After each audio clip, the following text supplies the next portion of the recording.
जम्मू श्रीनगर कौमी शाहराह आज एक तरफा ट्रैफिक के लिए बहाल कर दी गई है। आज श्रीनगर से जम्मू जाने वाली गाड़ियों को शाहराह पर चलने की इजाजत दी गई है।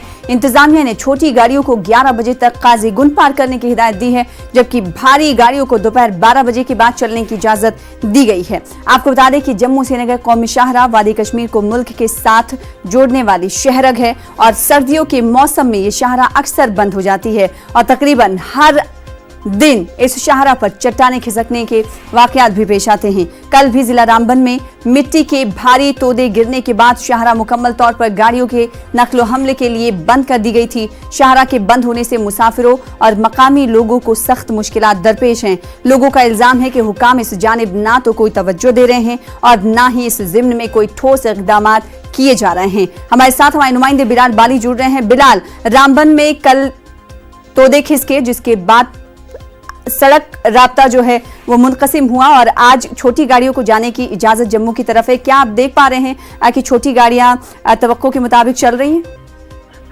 देखिए सना, गुज़श्ता दिन जो यहाँ पे तकरीबन 12 बजे के करीब यहाँ भारी मिट्टी के तोड़े गिरने की वजह से शाहराह मुकम्मल बंद हो गई थी। इसके बाद बहाली का काम शुरू किया गया।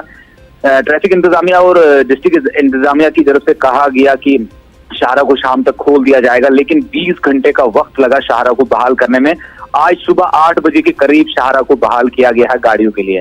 और इस दौरान अगर हम देखेंगे, रामबन और बानिहाल सेक्टर में हजारों गाड़ियां दरमांदा रही रात भर और इसमें ज्यादातर जो गाड़ियां थी वो मुसाफिर बरदार गाड़ियां थी, जिसमें बच्चे, खवातीन और बुजुर्ग शामिल थे। रात भर उन्हें शाहराह पर ही वक्त गुजारना पड़ा। वहां पे अगर हम देखेंगे, यहाँ पे जो तामीराती काम जो जिला रामबन के अंदर जो जारी है, लोगों का बड़ा इल्जाम रहा यहाँ पे कि जो बेजा कटाई हो रही, इंजीनियरिंग के बिना जो कटाई हो रही, इसकी वजह से हर दिन ऐसे वाकयात पेश आ रहे कि शाहराह पर 2 दिन ट्रैफिक चलता है और 5 दिन बंद रहता है जी। और अब ये मामूल बना हुआ सर्दियों के मौसम में और हजारों मुसाफिर दरमांदा रहते हैं। हाईवे पे न खाने पीने की कहीं उनको लोगों को चीजें मिल पाती है, न रहने के लिए। ट्रैफिक एडवाइजरी के मुताबिक 11 बजे तक छोटी गाड़ियों को आगे बढ़ने की इजाजत है, तो क्या छोटी गाड़ियां आसानी से अब आगे बढ़ती हुई दिखाई दे रही हैं? वहीं अगर बड़ी गाड़ियों की बात करें तो क्या बड़ी गाड़ियों के सड़क पर खड़ी होने से छोटी गाड़ियों को निकलने में कोई दुश्वारी तो नहीं हो रही? देखिए सना, अभी जो कल का ट्रैफिक जो है रामबन बानिहाल के दरमियान, जो कल गाड़ियां रुक गई थी, उसके बाद अभी तरजीहाती बुनियादों पर जो दरमांदा गाड़ियां हैं उनको निकाला जा रहा है। वहीं इस वक्त टनल से, जवाहर टनल से भी छोटी गाड़ियों को निकालने का सिलसिला शुरू हो गया है और जो दरमांदा गाड़ियां इस वक्त रामबन बानिहाल सेक्टर में से तरजीहाती बुनियादों पर उन्हें निकाला जा रहा है। बीच बीच में पत्थर गिराने के वाकयात भी वहां पेश आ रहे हैं, लेकिन ताहम तमाम एहतियाती तदाबीर के बाद ही गाड़ियों को वहां से क्रॉस करने की इजाजत दी जा रही है।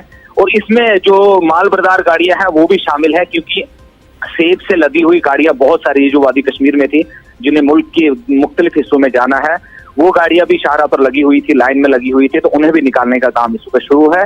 ताहम अगर कहा जाएगा, कंजेशन भी बहुत ज्यादा, ट्रैफिक जैम भी है, क्योंकि ओवरटेक भी होता है, जिसकी वजह से ट्रैफिक जैम भी लगता है और इसकी वजह से भी मुसाफिरों को सख्त मुश्किलात का सामना करना पड़ रहा है। अभी तक रोड खुला है और सड़क राब्ता खुला होने की वजह से गाड़ियों को निकालने का सिलसिला जारी है। बेहद शुक्रिया बिलाल, हमारे साथ जुड़ने के इस हवाले से तफसीलात फराहम करने के लिए। फिलहाल